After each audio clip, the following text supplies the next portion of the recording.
We're really excited you all are here this morning. We're here for the session, Engaging Communities in the Design Studio, Considerations for Accountability from 5 Case Studies. And this event has been coordinated and facilitated by Ipek Tireli.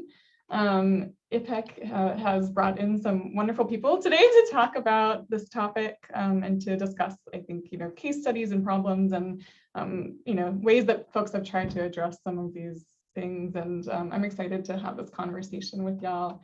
Ipek is an associate professor and Canada Research Chair in Architecture, Spatial Justice at the Peter Guahafu School of Architecture at McGill University.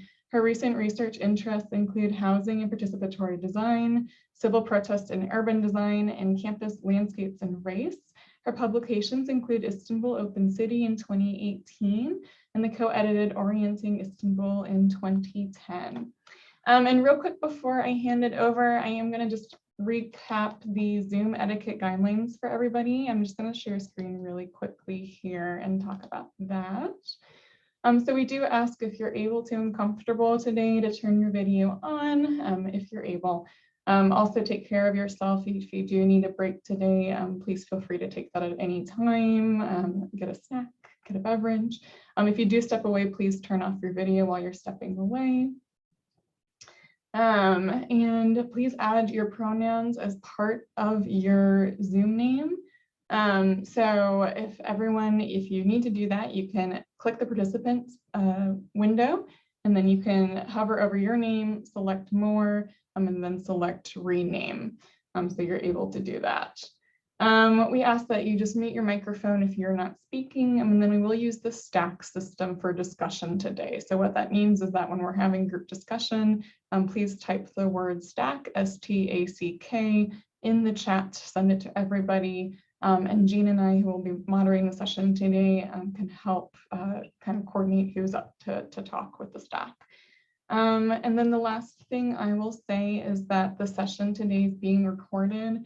If you have concerns about that, please get in touch with us. You're welcome to keep your video off, and again, rename if you're comfortable or you want to change that for anonymity. But just let us know. Otherwise, the meeting is being recorded.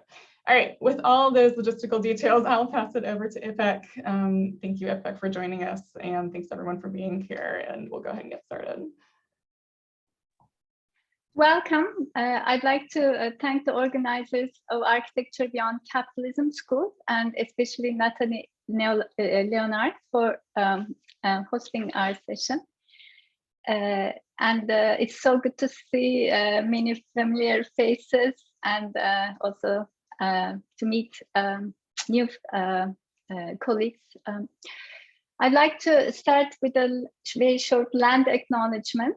I acknowledge, I connect today from McGill University in Montreal, Canada. I acknowledge McGill University is located on unceded Indigenous lands. The Kanien'kehá:ka Nation is recognized as the custodians of the lands and waters from which I'm connecting today.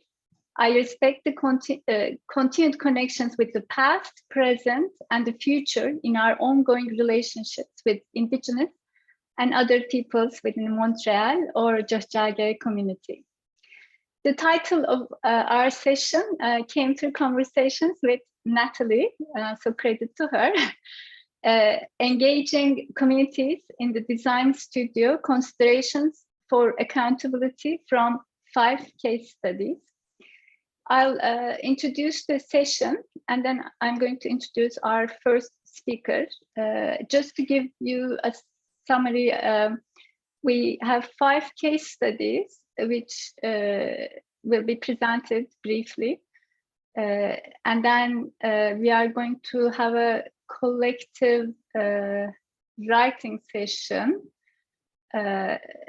in rooms that will where our presenters will act as guides, and we will work on consent scripts, like contracts between the communities, stakeholders we engage, and our students.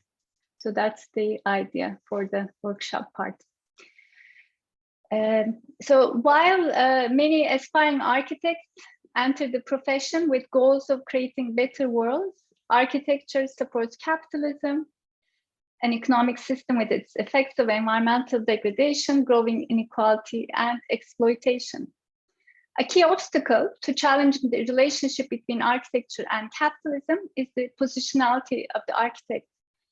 The design studio typically presents itself as simulation of professional practice, where the architect is the author of the design. And through an exploration of case studies from schools in Ireland, Canada, the UK, and the US, in this workshop, we are asking, how can the design studio be transformed through collaborative ethics? And by collaborative ethics, I mean here relationship building, a process in which the control and flow of the creative work is shared. And what are strategies to establish and maintain accountability as designers, design students, design teachers? When community design workshops started in the 1960s, architecture students and faculty immersed themselves in local communities, helping to define them. Then they formed long-term partnerships and collectively figured out what's most useful to the communities they worked with. In some cases, this didn't involve new build designs and rather meant organizational structures to protect inner city neighborhoods from urban renewal, as it happened with McGill's community design workshop, which saved many inner city neighborhoods such as Milton Park and others. So this process translated to the decentering of the architect as provider of professional expertise. However, by the 1980s, the rise of conservative politics and neoliberal economic policies in many countries paralleled the fading away of earlier countercultural movements.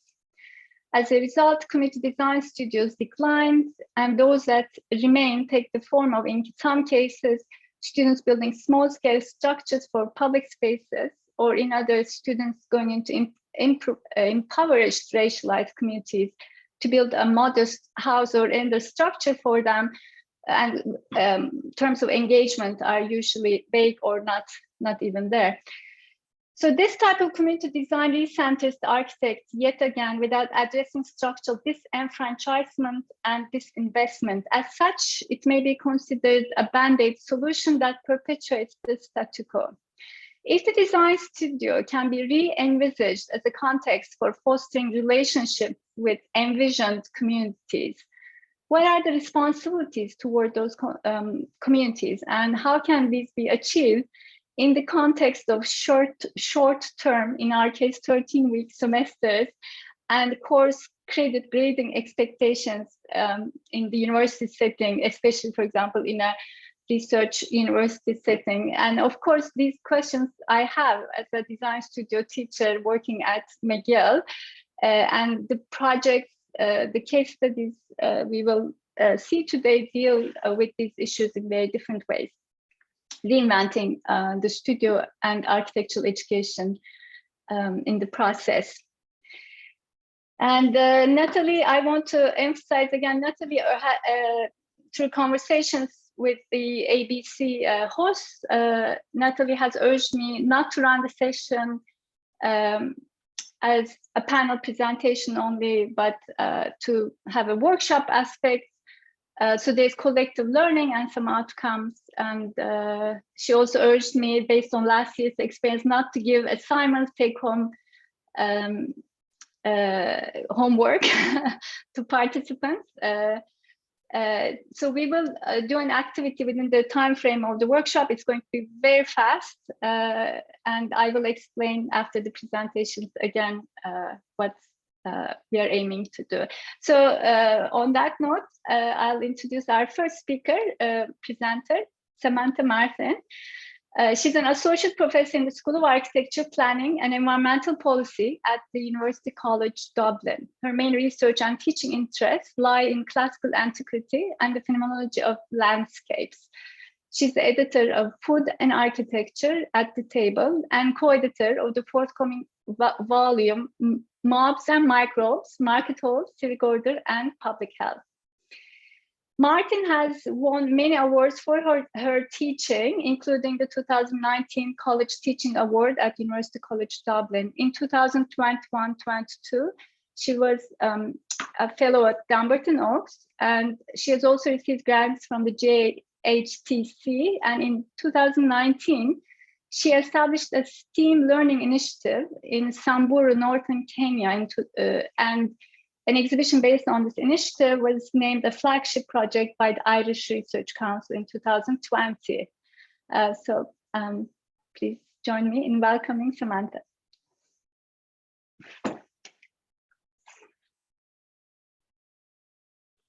Thank you, Ipek. I might just need a little bit of coaching here because I'm using just a tiny laptop. Do I just share my screen and then go into PowerPoint? Is that what I do? Yeah. Okay. Yeah, that would be, I think it'll work for you. Okay, sorry. I'm used to having a totally different setup. I'm not anywhere near my office. So do I go in now to, just tell me what to do. Yeah, so are you in Zoom and you see an active speaker, or you see a gallery of? Yeah, I see the gallery. Okay. Great. So at the bottom, where you share have screen. Okay. Yep, share screen. Okay. Hit that Okay, button. perfect. Yeah. Okay. And then it'll give you options of what to share. And if you're comfortable, I usually share my entire desktop, So just in case. So, but that's up to you. So if I go into slideshow, yeah, is that going to work? It looks good.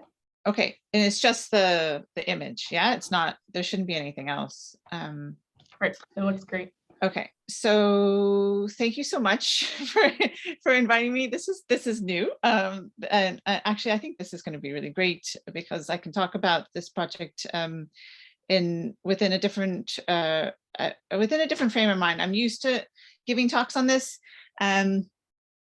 but not to this type of group with this different structure. So yes, I teach at University College Dublin, and I'm going to just walk you through very quickly a pilot learning initiative that I put together at the invitation actually of the Kenyan government in 2018. I was approached by a woman who is the Minister of Culture, Gender and Youth Affairs for Samburu County, which is in northern Kenya. Samburu is about 400 kilometers north of Nairobi, and it's in the Great Rift Valley.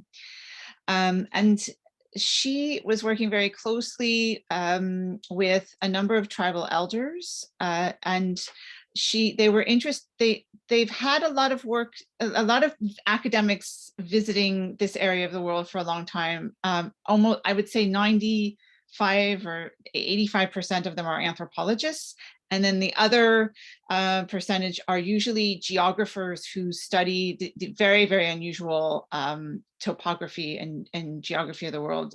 And of which I have many pictures, and I can give you a little bit of information about that. But architecture, this is not an area of the world that has received a lot of attention at all, or interest from architecture, either from outside of East Africa, so visiting academics like ourselves, or actually within. I have contacts, colleagues, and now good friends based at universities in Nairobi. And this is something maybe we can go back to. The students don't do a lot of work on the architecture of their own in their own back gardens and landscapes. So that was something we encountered right away. What you're looking at here is a house in the Samburu lowlands. So this would be in the savannah area. The Samburu is designated as an ASAL, an arid, semi-arid landscape. And this is going to be, this area of East Africa is going to be one of the great sort of the very, very large hotspots in the next few generations for global warming. So this area is heating up very rapidly and experiencing a lot of change. I know for those in Europe, you're probably thinking a lot about heat right now. But this area of the world has always had issues with drought, and that's experiencing a lot more what we call sort of major climatic events. So extreme drought, and then huge flash flooding over a short period of time. And then there's a massive issue with erosion, as well as lack of water, drinking water. So, and it's also experiencing huge development from multinational investments, specifically wind farms. So you have this huge sort of clash of historic development and use of the land with new international development. So this was more or less our group. Irene Sine, she is pictured next to me. She's wearing the denim blue shirt. She was the person who reached out to me. This isn't a project that I would have really thought of, like I wouldn't have dreamed this up. I wouldn't have, sat in my office and ever thought that I would be doing something like this 5 years ago. And we can talk about this later too. I had a lot of reticence about doing this project, and so did my whole team. Haile Lisitu, who is in the front with the walking stick and the hat, he is the Samburu tribal elder who was really the mastermind about this whole, behind this whole engagement process. It was really his idea, in fact, to bring architecture students to Samburu to study the vernacular architecture of the region. And he was the one who devised our whole curriculum. So I know we're going to talk about that later. We didn't go in with a planned curriculum. We went there and were instructed by Haile and his community. So here's a shot of this is the main highway that runs through Samburu. And you can see there's huge topographic variation. Those mountains in the distance, those are what we call sky islands. So there's a huge change in vertical elevation, which leads those mountaintops to have different ecosystems to what you see in the savanna landscape below. So our project lasted for about a month. This was a pilot teaching initiative, and we went in 2019. There was a group, I should say as well, we weren't just architects. I'm an architectural historian by training. We had an architect who teaches in studio. We had a landscape architect who now teaches in ecology. We had 2 experimental archaeologists. And we had a civil engineer who is now at New York University. And then all of our students were engineers and architecture students. And we were taught by a group of women from the Samburu community. In Samburu, women do all of the building, from the harvesting of materials to the siding of the homes to the construction. Men are not part of the building process at all. In fact, we had one academic who had a beard, and he was not allowed to build. He was asked to refrain from building in a very joking way, but the idea that men would build in this culture is considered almost anathema. So in a nutshell, this pilot project was an experience and learning how to prepare, site, and construct from the bottom up a Samburu lowlands style house under the tutelage of builders who would normally be responsible for building these houses. And it's a process that takes about a week. These are homes that, in the words of my colleague Brendan O'Neill, are sort of like inverted baskets. And it takes usually 5 to 7 days, and a group of women from maybe 8 to 10 up to a dozen women working together. I think I've given EPEC a little booklet in PDF that has, you can look at this in more detail later. This is one of the drawings that was done by my students after our project, once we went home, and it shows the construction stages of the house. So it's a community effort, and the knowledge of doing this type of building is passed on from one generation to the next. Samburu houses, which are called enkaji, are collected together and grouped in what we call a manyatta. That's actually a Maasai term, but it translates to village or compound. This is another drawing by one of our students. For the first time, we were actually able to use a drone to study houses in this area of the world. This was great because it also gave us a sense of how these manyatas fit into the wider landscape. Manyatas are very rarely mapped by traditional cartographic methods, which is another huge issue. And so we spent a lot of time trying to understand how this is really these landscapes look remote and look unoccupied, but that's completely, how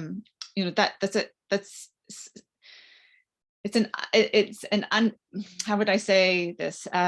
We sort of underestimate our lack of knowledge when it comes to Western cartographic sort of entrenched views. So we had a huge amount to learn once we got to Samburu. This is just a photo showing the construction of the roof matrix during the process. And here's the house as the roof matrix was being installed, and you can see there's a house just next to it, and that was being deconstructed at the same time, and materials were being reincorporated and assembled into the new house. Traditionally, houses in Samburu were covered with sisal mats called suti. The sisal was completely prepared locally, of course. It's a very labor-intensive, long process to make sisal. And also animal hides were used to roof houses. Nowadays, it's pretty much plastic sheeting. And we've talked about this a lot. This raises huge questions in terms of sustainability, but also in terms of health. Plastic is really light, fairly inexpensive, and now easy to come by, and it keeps the rain out, but it also keeps all of the smoke in. Samburu, in Samburu culture, you cook inside your house, and smoke is actually really important to these houses because it sort of cures them. And the patina of smoke is what keeps out insects and snakes. But if you don't let any of the smoke out, you have huge issues with chest infections and sinus infections and eye infections. And so plastic is useful but polluting. So this was something our students were very interested in talking about as we went throughout as the project went on, and then in afterwards. So here is another photo of the house being constructed. A drone photo showing the location of the manyata where we were working, and you can see once you sort of are patient with the images, you can start to see how inhabited these landscapes really are. You can start to pick out manyatas dotted across the landscape. And then once you get used to looking at the images like this, you can start to see how some manyata have been abandoned and rebuilt elsewhere. And you see this sort of variation in the inhabitation. And again, this way of building is usually not mapped. This looks like a dry riverbed, but it's actually a sand river. There's water underneath that sand, even in the dry season. So these are important sources for water throughout the year. And then in the back there, you can see there's actually rain clouds. That area, that mountain range is one of these sky islands that has a separate ecosystem atop. As I said before, and I've emphasized, women are the builders in Samburu culture. This woman, her name is Marino. She is shown using the main tool, which is a kind of and everything is done not just by hand, but in a really, how would I say, very ecologically and there's a huge focus on renewable materials, which has always been and sort of latent in the culture of construction. So my colleague who works in landscape architecture was describing this community as being a group of innate ecologists. And so I wouldn't be able to name, for example, all of the trees in my mom's backyard here in Northern California, but from a very young age, all Samburu would be able to name every bush and tree and flower, but also tell you how it's used in the different ways it grows and how to preserve it once you've harvested materials. Samantha, yes, you want me to wrap up? Yes, yeah, I'm okay. sorry. So I'm just gonna, this is the map. I'm just gonna say one more thing about the mapping, because I didn't realize that I had the chance to talk about this, and you said something, Ipek, that sort of struck me. we piled over all the maps we could possibly find before we arrived in Kenya. I spent a huge amount of time in the British Library sourcing historical maps. And what we realized is that all this data that we amassed didn't do us any, didn't help us at all once we got to Samburu. And we ended up sort of jettisoning the maps because it amounted to big data, but we didn't really see anything until we started walking the land and understanding how the land was inhabited. So I didn't bring in Ipek the picture of the map, the new map that my students made that I showed at SAH, but there's a copy of that in the booklet. What we ended up doing was creating a new map. My students, when they came back, that is a hybrid map that shows conventional Western cartographic techniques, but also shows how these manyata are sited in the landscape over time. So what you're looking at here, this will be my last slide, is the manyata where we were visitors. But what's important to note, and what most of us don't think about, is that while this exists at some point on Google Earth, by the time you see this in Google Earth, this particular manyata, it has probably already moved once or twice. So the final question is, how do we reconcile this? How do we accommodate ways of building in the landscape that are not traditionally picked up by traditional Western cartographic techniques and are not acknowledged? So that's a very, very brief run through. Thank you so much. We are going to move to our second presenter, Sarah Stevens. Sarah is an architectural and urban historian. She's an associate professor at the University of British Columbia School of Architecture and Landscape Architecture. Her research focuses on real estate developers of the 20th century, exploring the cultural economy of architectural practice, finance, and expertise in Canada and the United States. Her book, Developing Expertise, Architecture and Real Estate in Metropolitan, studies real estate development in 20th century American cities and how developers, investors, and architects work together to build subdivisions and superblocks, cul-de-sacs, and towers. Sarah will mention perhaps, but she's now preparing to present as curator at the next Venice Biennale to represent Canada. Go ahead, please.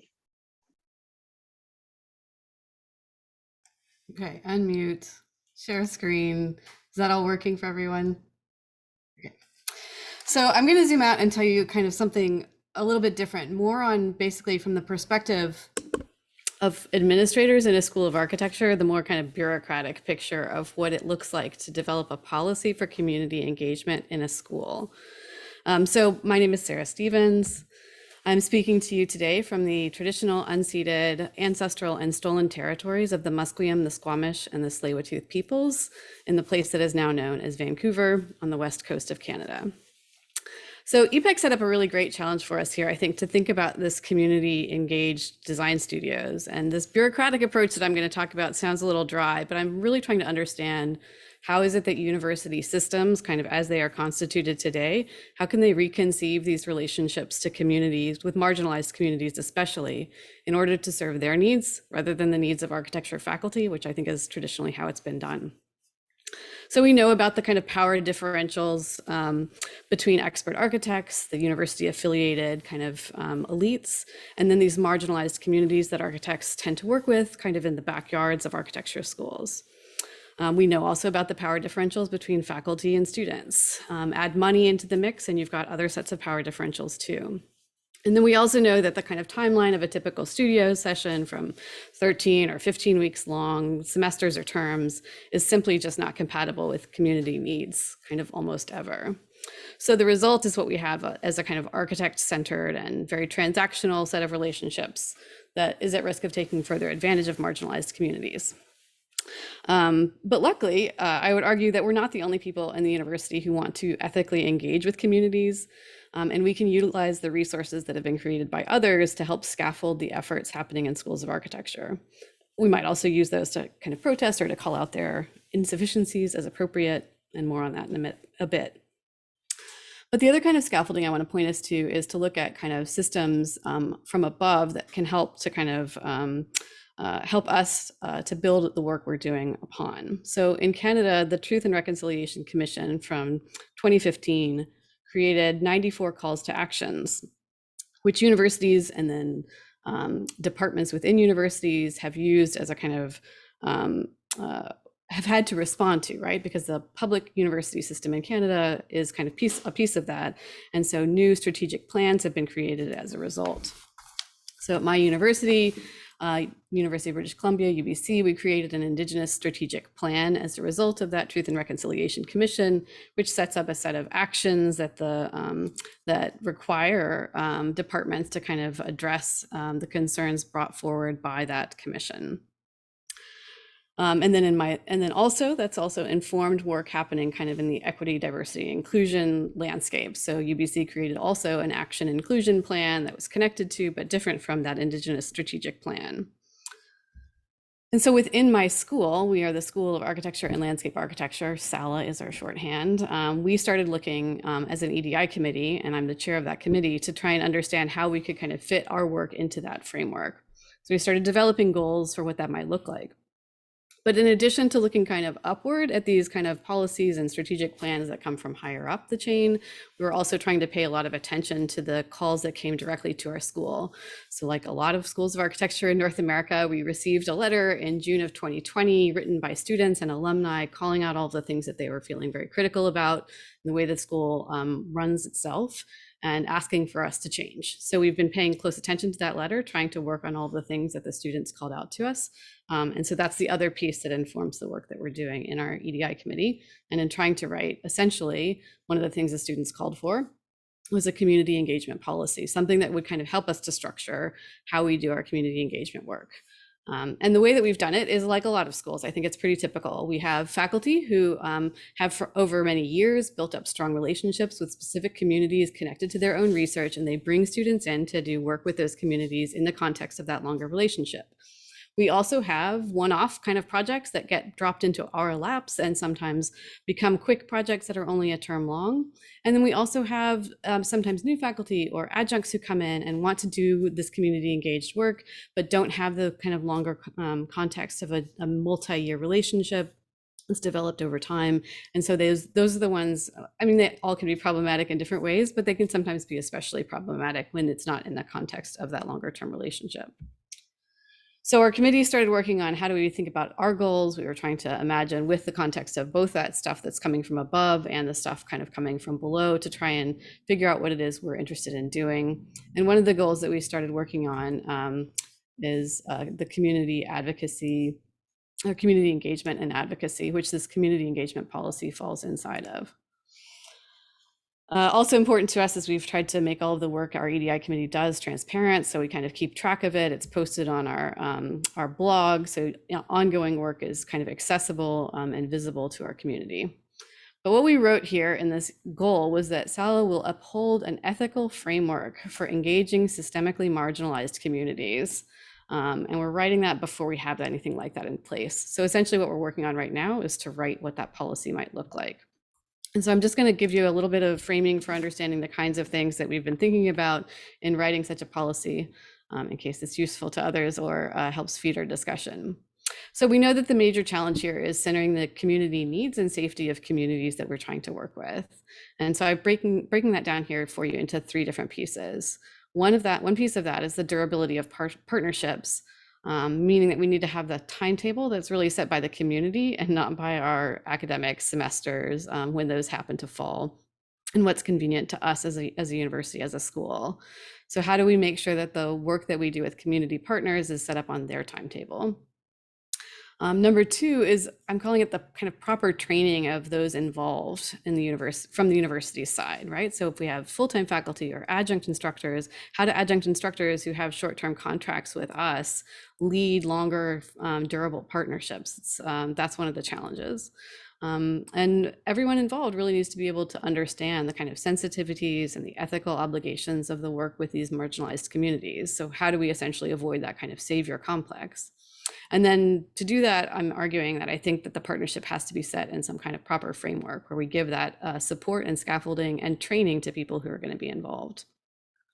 And the third piece is accountability. Like, how do we write into this a kind of plan for how we make sure that we're accountable to the partners that we work with? So how is our institution accountable? How is the individual faculty member or instructor accountable? And what is the kind of role of the students in all of this as well? So there are a lot of, as I mentioned, a lot of other ways that we can look at people outside of schools of architecture that have been working on this. I'm going to give a few kind of examples and things that we're looking at as far as the way that we can kind of provide the right ethical framework for this kind of community work. So the Behavioral Research Ethics Board, Ipek already mentioned in her introduction as the route which formally we're required to go through to do any kind of student and do any kind of research with communities that involve students. So it's an incredibly slow process. It takes many months. It's very onerous on the instructor to fill out all these forms. The application, and I'm not even kidding here, it's 77 pages long just to fill it out. And that's just the kind of first stage before you get invited back and asked to refine. And I've been through it, and you have to get refinements and you have to change the wording of things and you have to answer questions. And so it's this kind of back and forth process. It takes an incredibly long time. And we all know, if you've taught in a school of architecture, that you have a certain finite amount of time to prepare a course. This kind of multi-month long process, especially for adjuncts whose contracts are literally set to begin something like 2 weeks before the semester begins or a month before the semester begins, like it doesn't even fall within the time that they're being paid to do the work. So it would require a kind of different timeline for that typical work. But we found other sources of support in the university that maybe fit our needs a little bit better. So UBC has an Indigenous Research Support Initiative, and this is where we've come to find some useful advice on how to set up and structure partnerships with communities. So this has been used in our school. This is a project that was looking at kind of building houses in an Indigenous community that we had master's students of architecture working on in concert with a First Nations community, but other partners too. So there was a kind of school of forestry component, private companies that were donating materials and efforts, and all of these groups had to come together and sign an agreement, essentially this project charter that would give assign all of those obligations to the different partners within the group, and include, of course, what is the community going to get out of it? Like, what is the kind of end result from the community's perspective?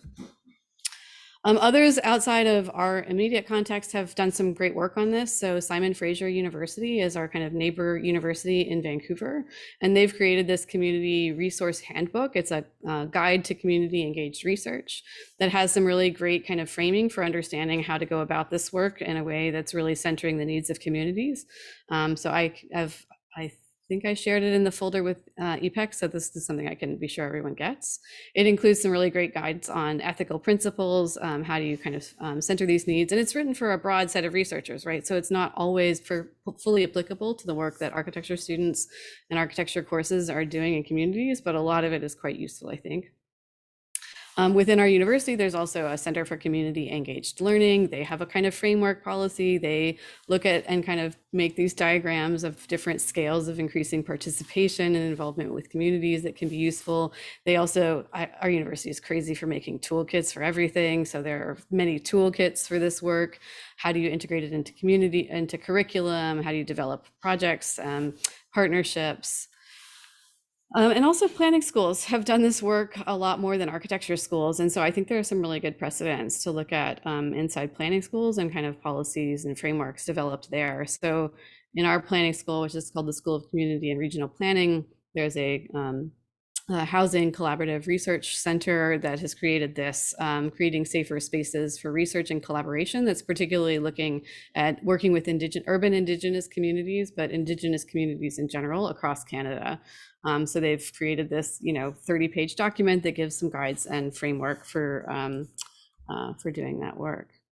So that's it from me. Just to kind of summarize here at the end, I think that to do this community engaged studio coursework well, we really have to set it within some kind of broader policy or framework that's really going to help everyone stay focused on the needs of community. Architecture schools don't exist in isolation. Other people are doing this too. Others in the university have even more experience that we can rely on.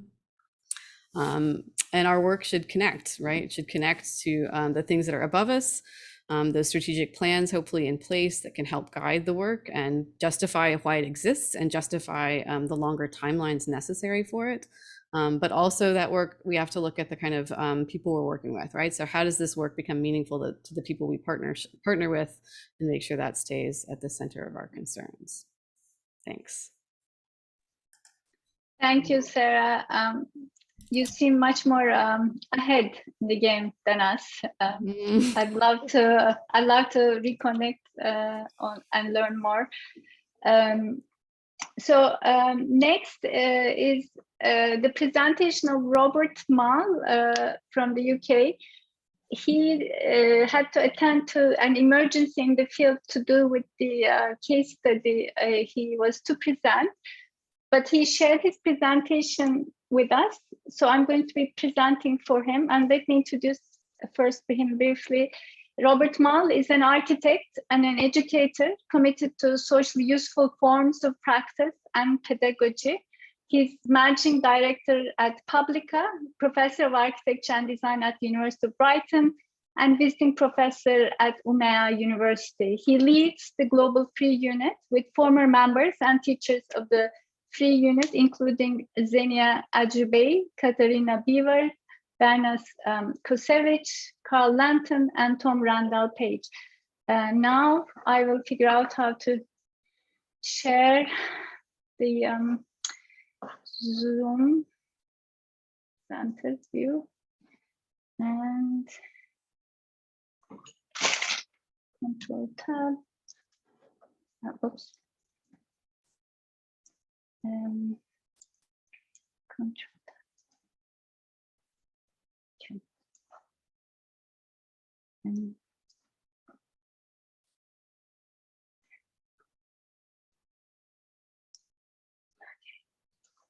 Coming. Okay. Let's see. Okay. Here. And this will move to the side. So here I'm presenting for Robert Mull. I'm increasingly disillusioned with the values of architectural practice, so often dominated by self-interest, competition, and mistrust. These values have now also permeated architectural education, and change is urgent. I've been involved in education, research, and practice in areas of deprivation and political change since the 1980s. And since 2015, I have worked in the refugee crisis. Whether on the beaches of the Lesbos, the streets of Izmir, or within the Calais jungle, I met people who had rejected the values of conventional higher education and challenged me to rethink how we deliver architectural education and the values we pass on to students. While architects were largely absent in this context, there were many individuals designing public space, making buildings, and planning small cities. One of these worked in the Calais jungle. He was known as Posh Ban. Ban was on a gap year and had a place at the university to study humanities. Armed only with a clipboard and a mobile phone, Posh Ban was responsible for receiving new arrivals, allocating sites, and arranging for shelters to be built. Ban was in effect the jungle's informal housing officer, chief planner, and architect. That Ban had taken on this role without any formal training or architectural background was a challenge to my concepts of education and professionalism. If architecture rather than architects was present in the Calais, then design at all scales was also present. Design was present in the extraordinary interior of the church built by Eritrean migrants. It was also present in the numerous self-built shelters and in the complex details migrants used to stop the nails that secured the tarpaulin skin to their shelters from ripping the cover. As with all details, there was a highly developed language. There was the multicolored bottle top detail, the folded cardboard detail, and the diagonal batten. Untutored, there were all the principles that dominate architectural education: typology, details, materiality, urbanity. Of course, design was also present in less positive ways, as in the fake life jackets sold in Izmir, containing cheap packaging material that's absorbent rather than the more expensive material used in real life jackets, which meant its wearer would drown. It was present in the cynical pricing structure developed by the smugglers who controlled the sea passage from Izmir to Lesbos, which meant the price dropped as the sea conditions got more dangerous. So architecture and design are present throughout the refugee crisis, but architects and designers were not. When conventional practice did get involved, the results are often impractical or dangerous. The infamous IKEA flat pack shelter, which won numerous design awards, was uninhabitable in hot weather and creaked in a way that terrified children who had endured dangerous sea crossings. Other designers have made passport covers for people without passports, or coats that deploy into tents made out of fabric of the boats they almost died in and want to forget. In stark contrast, the informal architects, designers, and urbanists of the refugee crisis created places where the identity and dignity of the displaced was respected and preserved. Even in the harsh conditions of the Calais jungle, there were informal schools, churches, shops, restaurants, laundries, libraries, hammams, theaters, youth clubs, a high street, and a radio station. The food in the famous Afghan cafe on the jungle's high street was amongst the best in northern France, and the art produced in the informal art school centered on the famous Blue House. Blue House on the hill, built by the Mauritian refugee and artist Alpha, is seen as of international significance. In all the places I worked, what was clear was that the generosity, common purpose, collective action, and mutual support I witnessed represented exactly the opposite values to those that worried me about architectural practice and education. Having experienced this alternative value system, many participants, be they refugees, migrants, or volunteers, said, how hard would it be to accept the values of conventional education again? Everywhere I went within the refugee crisis, when people found out I was involved in education, I was asked the same question. Why can't what I'm doing here be my formal education or be recognized as part of my education? How can you help me? I saw this as a direct challenge. Since 2004, I have been leading a teaching initiative called the Free Unit. Initially based at the CAS Faculty of Art and Design in London, where I was dean, the Free Unit support the architecture students to structure and deliver projects in difficult contexts of deprivation, displacement, and political uncertainty. Projects were identified by the students themselves and the brief recorded in the form of a contract between each student and the tutors she had chosen to assess the work. The system was designed to reverse the normal power structures of education, thus returning agency to the student and freeing them from the control and ego of the faculty or the school. For many students, their projects form the first part of their future practice rather than the last part of their education. By 2015, graduates of the Free Unit were distributed across the globe, continuing initiatives they had started as students. In 2016, a beautiful drawing made by graduates of the Free Unit captured this archipelago of practice and named it the Free World, tracing a model for a new form of federated non-institutional education, which was to become the Global Free Unit, GFU. The GFU now works in live project classrooms in areas of deprivation, conflict, and political change across the globe. This includes ongoing work within the refugee crisis with community groups, with educational partners, NGOs, and in prisons. These are some examples. In the Greek island of Lesbos and the neighboring Turkish city of Izmir, the classrooms partners with small NGOs supporting mainly Syrian refugees and migrants trapped in Greece and Turkey following the EU-Turkey deal that effectively imprisoned refugees and migrants in the Greek islands and the Turkish mainland. Since 2016, the GFU has helped build small community buildings, proposed new economic structures, and brokered employment opportunities. Most recently, the GFU has become part of a Global Challenge Research Fund project looking at well-being and housing in Basmane, the Syrian quarter of Izmir, and in the farm camps, as seen.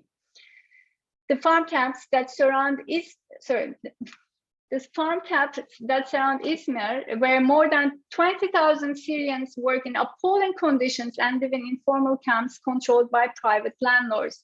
The project and its 4 live project classrooms will produce written guidance for how camps and houses can be designed and built safely and cheaply, and realize 2 demonstration projects. Our current project is to build on the roof of Tiafi Community Center in Izmir that supports 5,000 Syrian families. This is where I am now. In a very different context in rural Russia, the GFU has been hosted by Nikola Lenivets Art Park, 200 kilometers southwest of Moscow. Following the collapse of the Soviet Union and the closure of collective farms, the area around Nikola Lenivets lost its economy and employment. And since 2000, the artist Nikolai Polisky has used large-scale public art to provide an alternative source of employment and identity. The GFU has collaborated with Polisky to explore art as labor and the new forms of rural economy it sustains. And here's an example. The GFU has constructed summer and winter classrooms supporting the educational program of the art park and the local villagers. In the UK, the GFU has worked with a number of contexts, including in Wetherby Young Offenders Institution, to provide education in architecture and design to young offenders aged 15 to 18. The quote-unquote boys have measured, photographed, drawn and modeled the prison and the specific interior spaces they use. Through the act of recording and making, they were able to communicate the complex physical, social, emotional conditions that govern their time in prison. The GFU has now received support to construct a freestanding classroom on an area of unused land at the heart of the penitentiary.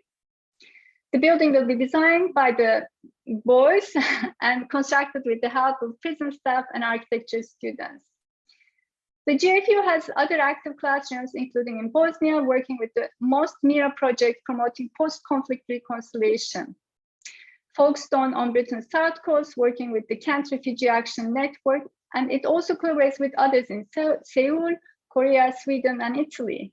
Currently, a new classroom is being developed in Colombia, which addresses issues of displacement and identity in response to Venezuelan migration. In each of these contexts, the GFU not only provides training to ordinary students, but also routes into education and employment for refugees, prisoners, and volunteers and locals. A number of classrooms are supported by educational partners who validate their work and provide formal academic credit under the European credit transfer system. This allows students to accumulate academic credit as they attend different classrooms and carry that credit with them into formal education. This accumulated credit can then be bolted together to give them formal academic awards and professional registration. Similarly, the other participants can develop a portfolio that helps them enter formal education and employment. The advantages of this itinerant, federated model are becoming clear. On a practical level, it addresses the cost of education, debt, and fear of debt.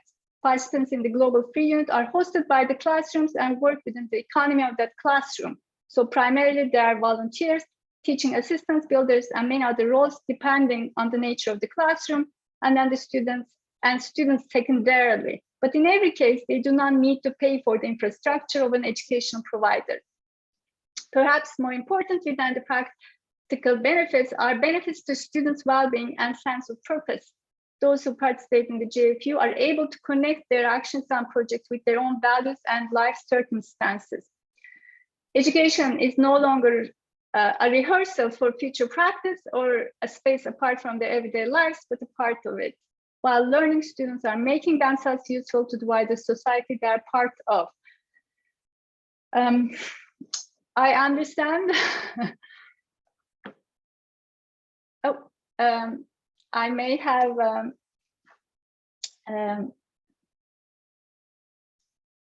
Natalie, is it over the time? Probably. Yeah, it is ready to wrap up, but you're welcome to do a conclusion. I don't know how much was remaining. Couple of slides. But I should end in respect of time. And there's an article that elaborates further on this that we posted on the shared drive, which will be posted on the website. Okay. Okay. And I will share the resources as well in the chat with folks as we continue. Thank you. Yeah.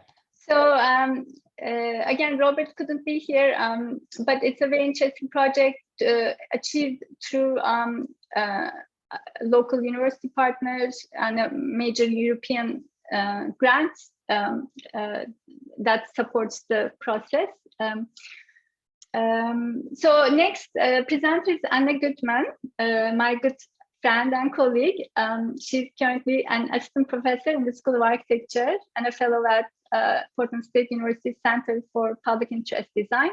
And she's also the co-director of Portland State University's Urban Design Certificate Program. As a scholar and educator, Anna's work focuses on the politics of architectural education, unpacking how design pedagogy participates in social movements and social welfare policy formation in the 20th century United States. She's particularly interested in how discourses and aesthetics of labor have contributed to architects' political identities. Her research has been awarded numerous honors, most notably the Graham Foundation's Carter Mini Award and the Charlotte Newcomb Foundation's Dissertation Fellowship. Her work has been published in peer-reviewed journals spanning the fields of architectural history, design education, and urban history, including JAE, Journal of Urban History, the Journal of JSH, TDSR, Dialectics, and Attention. So, ma'am, please go ahead, Anna. Hi, everyone. Let's share.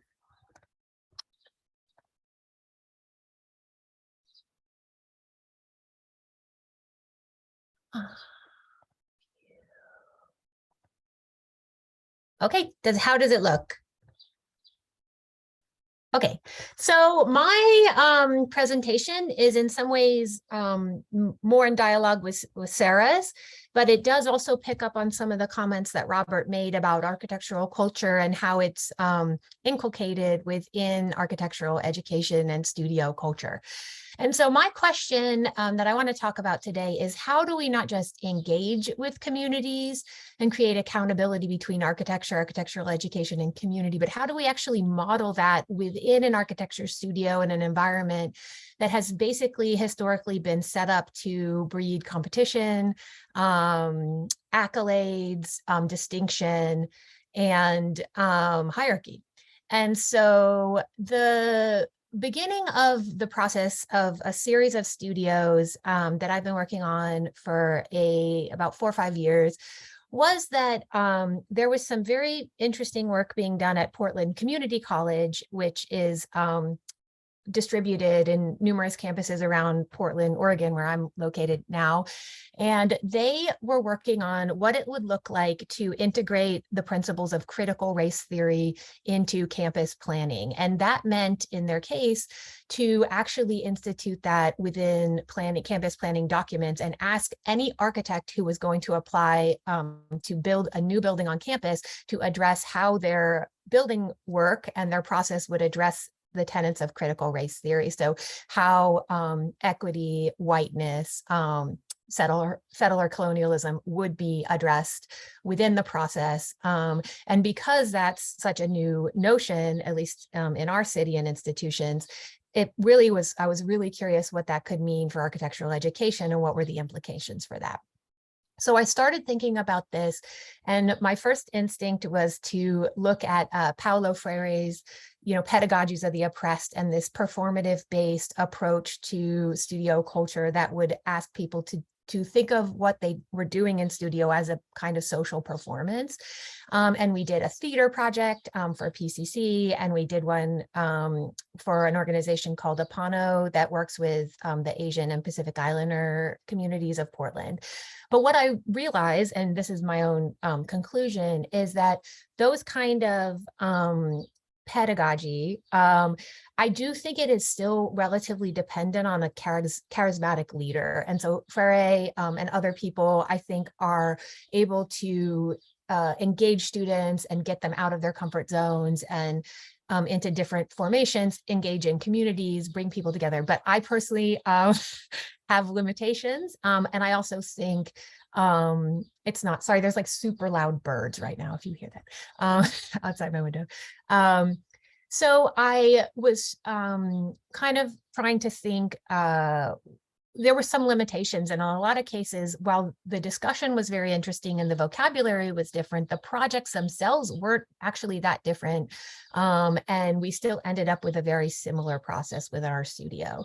And so during the pandemic in 2020, I decided to set students to work, because we were all thrown off so much, to look at campus planning design around the world in all different locations, and to consider how social movements had impacted campus design.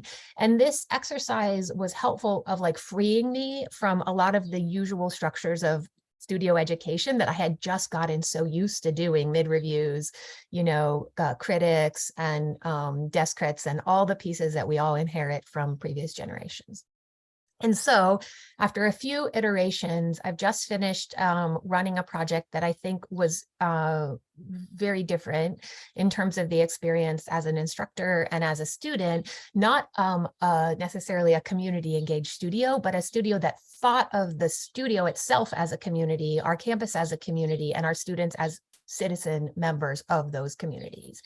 And so the shift that happened in this studio, and we actually do 10-week studios rather than even 13. So our studios are incredibly short and brief. And so what I did was work with a team of student mentors who were mentoring me and the other students. And what we did was, in the first phase, we did a series of research exercises. In the middle phase, instead of reviews, we did a series of workshops. And the workshops were led by peer mentors. And the peer mentors, I'll talk about them a little bit later. And then instead of being reviewed, students actually learned specific approaches, mentalities that came from Indigenous design principles, critical race, space perspectives, trauma-informed and disability researchers, and then they were able to be mentored the rest of the term by peers, so people who were just a bit above them in the program, so that they could see and be accountable as to how they implemented some of the things that they had learned. And so mapping stayed, and it was interesting to see Samantha's perspective on mapping and thinking of different ways of mapping, a really key and helpful part of this process. And so that included thinking of the typical ways that we approach site mapping in an architectural studio or practice, and considering how thinking about particular subjects and their experience can actually radically shift the way we represent those things. So here you're just seeing two examples, one that's a transportation map that's actually looking at how trans people of color in Portland experience violence in public transportation, and how that might intersect with the way we consider how transit lines and students and other people come into our campus and what their experience is like, rather than just like, there's a tram line here. There's a bus line, there's a car drop off. And then the other is thinking of something like light or sighting, where the student was thinking about how the academic terms overlap with the ecological systems of the region, and how those things are just quite disconnected from each other in important ways. And so we did field work in the studio in which students immerse themselves into spaces on campus to try to understand how people were using the spaces in reality, and how the built environment and the aspects of the built environment were actually being shaped, and what were the barriers, who was not in these spaces, how were people not able to use these spaces in ways that met their needs of their bodies, their culture, etc. And then this was paired with theory, because I think theory in the broad sense is just vocabularies and relationships and how to see the world, in different ways that are instinctual to us in a lot of ways. And so looking through, for example, trauma-informed design and asking students to reflect on the spaces that they are being made in their own education to help them sort of see themselves within this, and how the environment is shaping them. And so a lot of the work that I have been doing is based on the work of a brilliant researcher named Amara Perez, and Dr. Perez was one of the major forces behind PCC's, Portland Community College's Space Race project. And she was able to bring together a cohort of students with whom I'm very lucky to work with, a really brilliant young scholar activist named Derek McDonald, who is all about town doing this advocacy work. And in it, counter storytelling or finding different narratives is really important. And so from mapping, the students were really pushed to look at their own circumstances, not as an expert or a designer, but as a participant in the university setting. And for example, on the right, a student was having persistent trouble accessing healthcare. And so in the United States, people have very patchy, especially students, especially lower income students, access to healthcare. So they were trying to look at the built environment, the infrastructure of our own university, and how was that produced and limiting for their own experience. And then taking that forward into proposals for support in other different ways. But I would say the biggest takeaway I had from this method of workshops, peer mentorship, and was to change the focus of the studio from competition, from the best project, from the critique as the center of validation within the process, to cohort building being one of the most important and major outcomes of the studio. And so Sergio is going to talk right after me, but what this did was try to form cohorts within the studio who were focused on mutual care and assistance. And so, for example, on the bottom, there's a group of students who voluntarily chose to work in a group of 5 when given the option to work independently, which most people in architecture school hate group work in studio context. And they really wanted to see what it would be like to co-create a single project together. And then using the peer mentors, you connect people between years. And so the immediate mentorship the students get is not from the faculty, although I'm a big part of it, but from these mentors. The mentors themselves are a cohort who reach across years. And the mentors I had were Athena Rialtos, who's an incredible Indigenous activist, Sahara Defries, they're really focused on race-based analysis, Niaz Addison, queer activist, and Ma Mohammed, who focuses on trauma-informed and refugee housing. And so all of these people are forming their own cohort. And then we also were able to connect to the group that Sergio was working with on a land-back, Indigenous-focused studio project at the graduate level. And so it's these cohorts that I think seed the future potential of a different studio experience. The limitations, I would say, of some of these methods, and I can talk more about even small day-to-day practices that I think were super, super helpful. But one, there is a certain assumption of the diversity, ethnic, economic, and cultural experience of the student group themselves. And PSU, I would say, we're extremely privileged to have students from a great variety of backgrounds, nationalities, but who are large majority, I don't know majority, but a large amount of first generation students and students who are rooted in their own communities in important ways. And so when they're encouraged to bring that, they were able to tap it. And so I don't know how that would work in a different setting. You need consistent funding for these mentors because without funding, it doesn't work. You have to pay every single person who's involved in this setting, no volunteers. It's dependent on the flexibility of the curriculum to create linkages across courses, and so many architectural curriculum, because of accreditation, is so rigid. And then the results are very slow. And this is the same thing Sarah mentioned, which is the results are so slow that sometimes the amount of investment that goes into it, people don't necessarily see the immediate reward. But I really remain convinced, and I am a historian myself also who studies these kind of practices over the 20th century.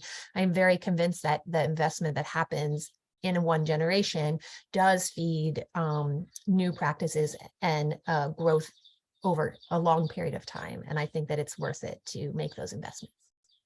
Thank you. Thank you, Anna, and thank you for emphasizing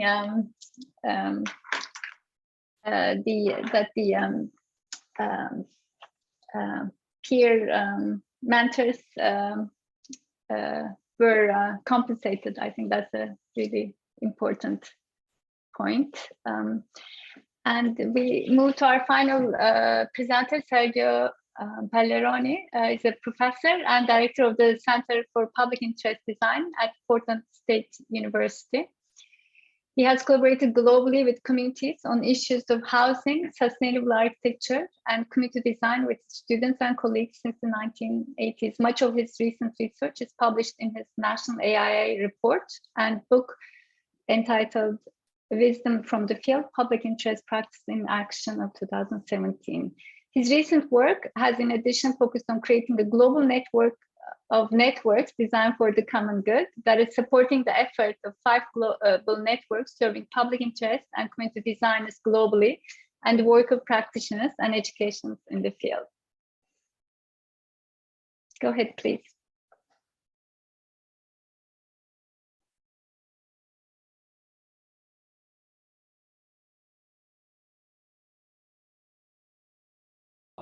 Okay, can you hear me now? Okay, thank you.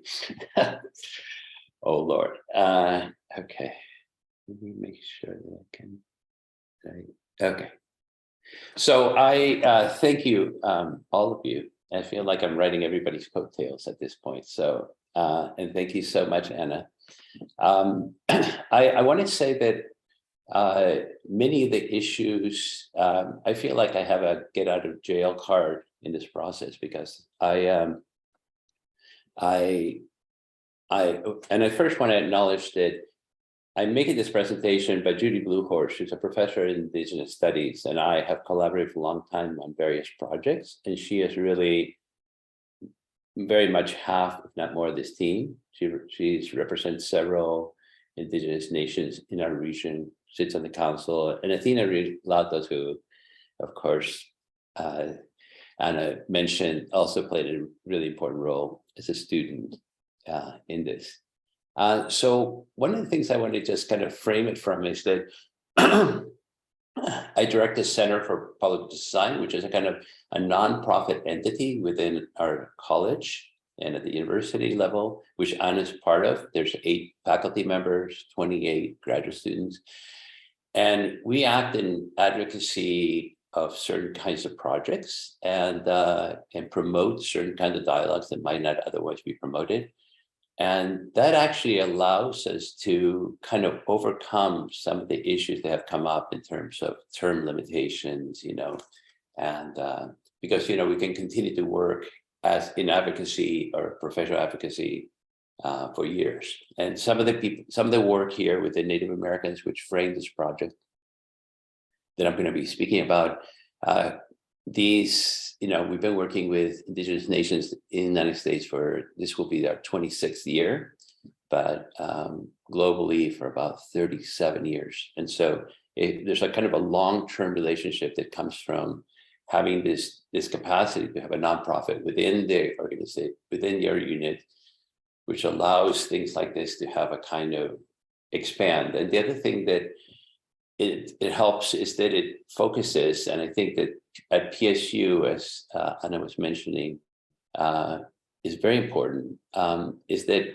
we are a city public university, and our motto is to serve the city.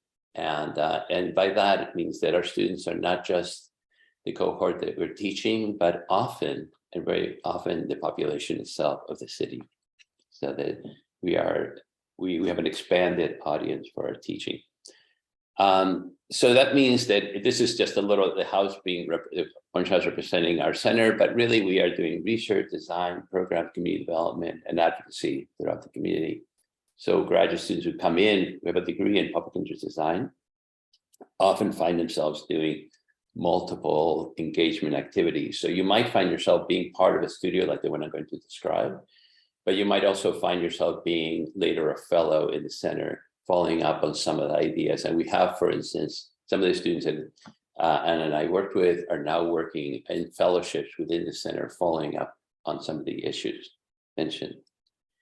So this came out of, Anna mentioned Paulo Freire, and I started my career by working for him. And I, with this idea that what we were doing in the student and community was to create kind of a reflective practitioner, or what he called a civic environmentalist, a student who was both, and by environment, he meant broadly in both terms of the ecological, but also in terms of the ecology of humans. And the idea of civic responsibility, which actually the colleague from Britain was just talking about in terms of towards. So kind of going back to the Greek idea of praxis, of reflective practitioners. So, kind of put all sorts of questions about how we communicate, things like that. Here we are, for instance, in Mexico, how does the exclusive acts of architecture or planning, things like that, how do people understand them? How do you incorporate them? How do you make them party to it? How do you, train them so that they can make them their own tools, And that's where I first met Anna, is because she was doing deep research in design build education. And we found out early on that design build education was one way that we could overcome some of the limitations of studio, because creating a design build program necessarily makes you think of the long term, and programs being 1 or 2 years in range, as you harness resources, have the deep conversations to realize these projects in complex cultural environments. So these are all just slides of projects that have done globally in a lot of them for indigenous communities, because of an early connection, and because I'm from Patagonia, grew up in an indigenous community. So, and we always think of the site as a very important participatory condition, which kind of brings everybody into a kind of equal standing, both the local, the stakeholders, the students, and all the parties who will become part of the solution. So this project that we're going to talk about, which is work with an indigenous community that is that it has been looking at the recovery of an important piece of land in our university. It really grew out of a long-term relationship that we established in the United States with the indigenous nations in the central part of the United States, in creating a housing project, American House, IHE, American Indian Housing Initiative, whose advocacy was actually to move tribes away from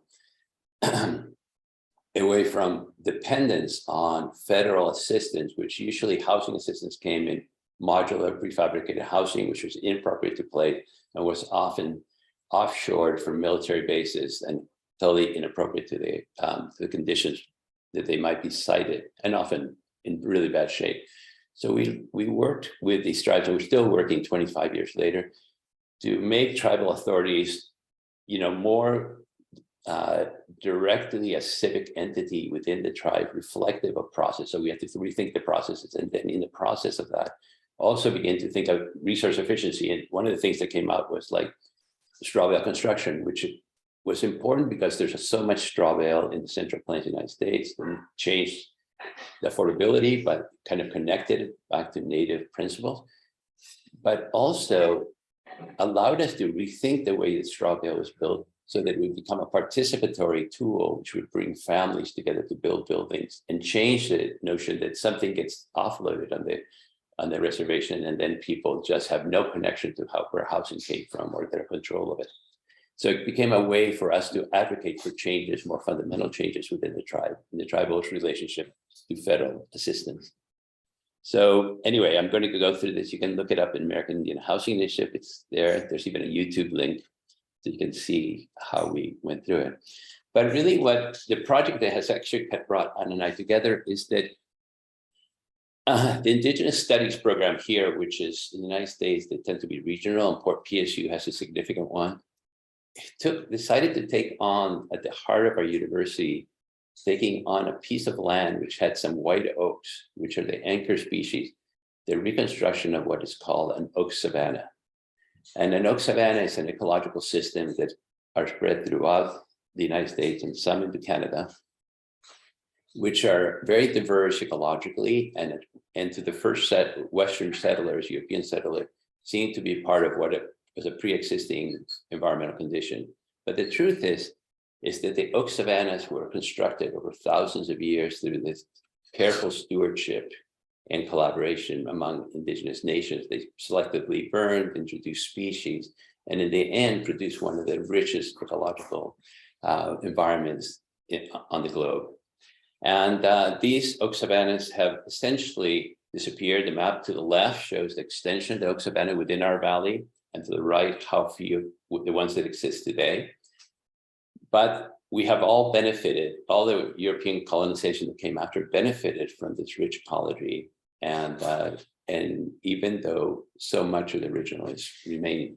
So the native and indigenous communities of our region have decided that reconstructing, bringing back these oak savannas is essential to the effort to regain a presence, not only as a way to teach and reconnect their tribes and educate the next generation within their nations, but also really, very importantly, as a way to have a voice on the future of the region. And so we've become party to this political process of helping them regain an important voice, because we all recognize that whatever models we have imposed since the oak savanna existed have not really led to a sustainable ecology. In Portland, we have one of the greatest park legacies in the world. We consider one of the best park systems, and yet all the European trees are dying. And now to the point that the example of the oak savanna has led, and this is a result of these studios, have led to a vote by the city council to begin to experiment with rethinking it in terms of the native species and the principle of an oak savanna. So one of the things that we did in this studio, and I'm just kind of really building on the great work here that Anna has done, is that we initiated a discussion. This project that you'll see at the end will take several years. This studios that I taught last year and this year have began a deep conversation with Judy's Blue Horses group, etc. And what has happened is that Judy Blue Horse has taken her Indigenous Studies program, which is really First Nation students going into, like as Anna mentioned, first time they're getting educated, getting a college education. They've become our curators and experts and members of our teams. So we have created these cohorts around the students in my studio and her students, in which we are filtering knowledge through and identifying through discussion what are the ecological principles that were at the heart of this kind of amazing ecological experiment that created the sustainable environment that we benefit from. And so what you're seeing here are pages from the summary of this project, in which we identified key environmental principles that we could state. Okay, the cities have said, okay, we're willing to try out this ecological this system, but what principles is it based on? Because they want documents which they can use as a framework for their rethinking of the park system. And of course, the building of this oak savanna in the heart of our university, which sits in the heart of the city. So you'll see there's a series of generalized, these are just summary of those principles. And the idea behind this is that these have framed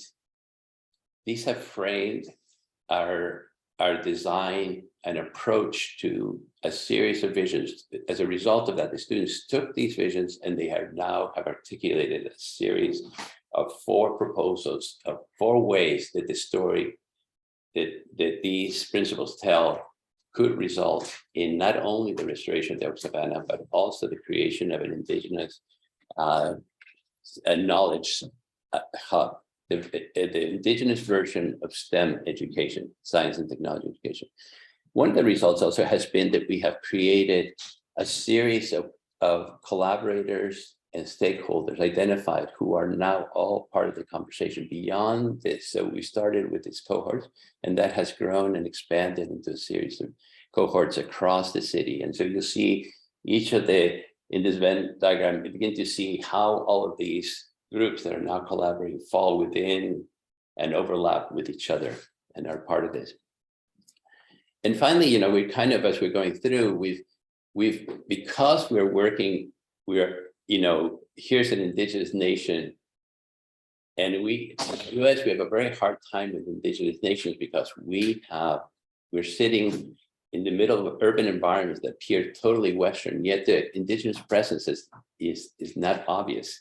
And as a result, you know, indigenous people feel like they've been lost in a city that's supplanted their native environment. So we have to make, you know, we're essentially advocating for their presence, for their voice through the adoption of this idea that the savannah, this ideas might help this city survive. We are trying to put these forth, and here what you're seeing are 3 different standards.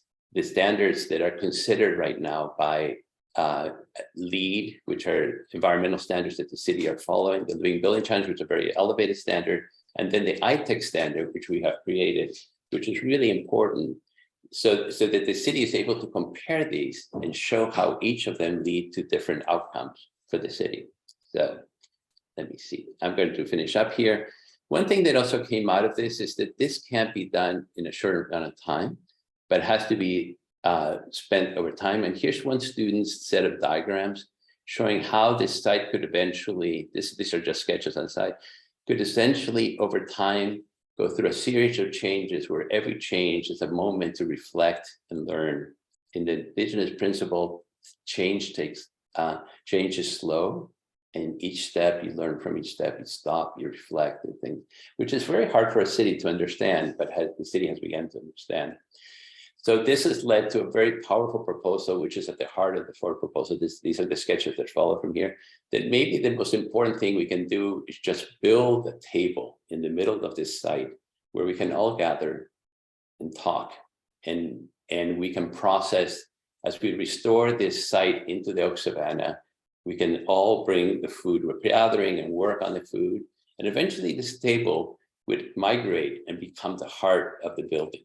So you don't start with the building and then kind of retrofit it, but the table, which you take the actions, might eventually have this entire Indigenous Technology Center that we hope to build in the middle of the Oak Savannah, which will become the STEM center where students will gather, collaborate with each other and with the city as we begin to learn from the lessons that, you know, that can come from this about how our city may be thought.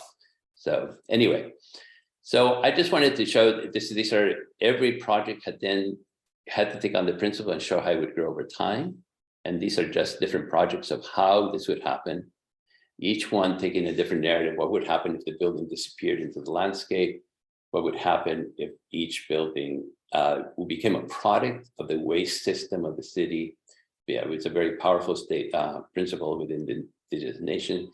And eventually, the idea that this building would be sequenced over time, and that sequencing the building over time would actually be a very powerful environmental principle by any standard, whether the European Western standard or ours, that the outcome this diagram showed would be a greater environmental impact than otherwise. So anyway, a moment where we come together. So I'm going to end with this one, which is really an interesting diagram, which is Anna's courses are in here, my courses in here. So Anna and the whole group of us at the Institute sat down and thought, okay, what happens if you take the long view? Does the long view, can that be reflected in our pedagogy? Could we make this project not the project of one studio, but could that project extend itself over 3.5 years?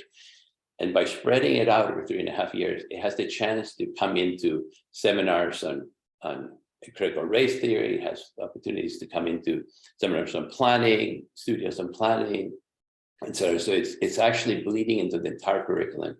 So one thing, we're making an entire school a cohort, and a cohort with other programs on campus.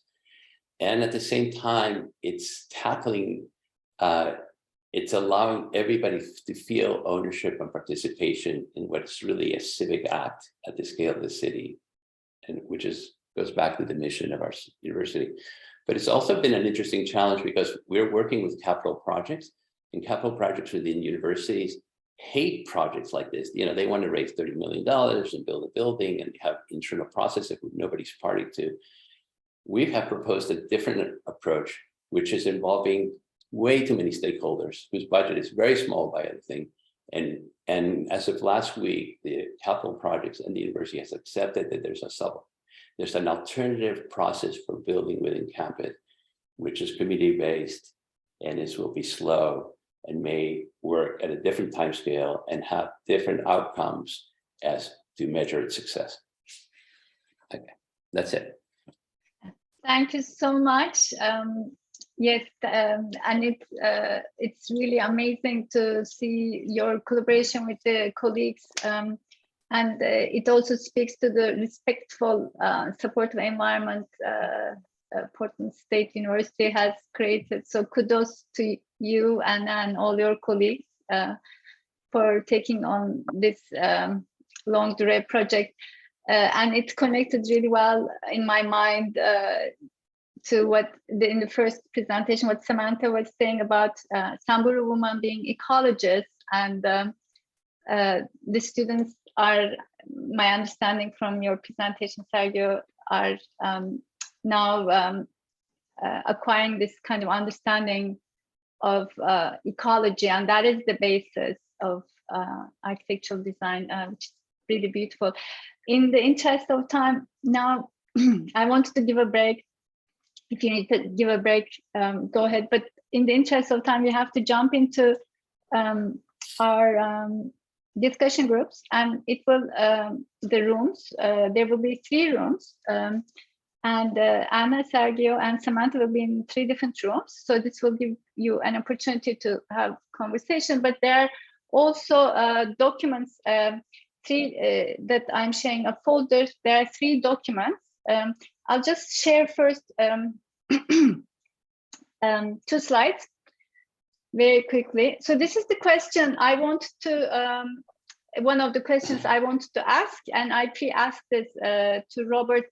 Do you have a protocol, perhaps a blanket contract for students to engage stakeholders and members of the community?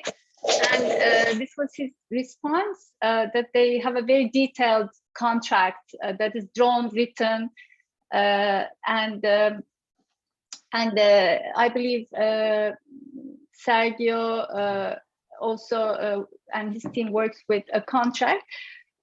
So this is the kind of workshop idea. In Canada, as Sarah explained, university course-based research activities require ethics review and approval. Now, in my school, this doesn't always happen. What kind of projects need ethics approval? Sometimes colleagues are surprised, because they'll say things like they're just going to interview people. They won't use the names of the people or the faces of the people in the project. According to ethics regulations, we need to ask people. We can't just kind of document them. They need to give consent. It's a really key concept. We can't just say we are not identifying them. So this process is actually, sometimes it's seen as tedious. It is long, right? As Sarah explained really well. But it is very useful to think about ethics and responsibility and accountability. What kind of projects do not need ethics approval? So if we are interviewing, for example, a climate scientist about climate change facts, that doesn't need an ethics approval because we are talking to a professional about facts. And what kind of situations do not need ethics approval? So if there's a public design, participatory design meeting where there have been announcements, people came voluntarily and expressed their opinions, that doesn't need an ethics approval. And there are 2 key concepts: minimal risk. So coursework requiring research needs to have minimal risk. And the complex issue of vulnerable populations like the homeless, children, it's not that we want to avoid them. They have a right to be included or not to be excluded, but how do you get consent? So these are big issues that may deserve very long discussions. The workshop activity is to look at the McGill's consent form guidance template which is shared, I believe now. There are 3 documents in the shared folder. One of them is the template. You will work with, rework it, maybe copy paste in a Google Doc and work on it collectively. What I suggest in groups, one person should type, edit as people are commenting, and one person should take notes to present back to the group. So it's going to be super quick. So that one is template. The second one is a University of Victoria guideline on ethical conduct of course-based research, how to do this, what to put in your syllabi, what kind of information is needed. That's for future, you won't have time to go through it now. And the third is an actual consent script from one of my seminars that students used with individuals, community members they approached. So you can just start with the consent form guidance template and adjust it to the case study presented by the presenter in your group. Please go ahead, come back in 20 minutes. And I will be opening breakout rooms now. You all will be notified. But we do have to end the session. We are on a tight schedule today with the ABC School. There is another session happening now at 1. I think I'll let you do a little bit of closing. Well, thank you, Natalie. I want to thank the presenters. I hope this is the beginning of a discussion. So maybe it's appropriate that we didn't have a formal, and there was some very heated discussion in the group I was in. So to be continued. Thanks, everyone. Thank you. Great. Thank you. Bye, all. Thanks, Thank you. everyone. Thank Thanks you. for doing this.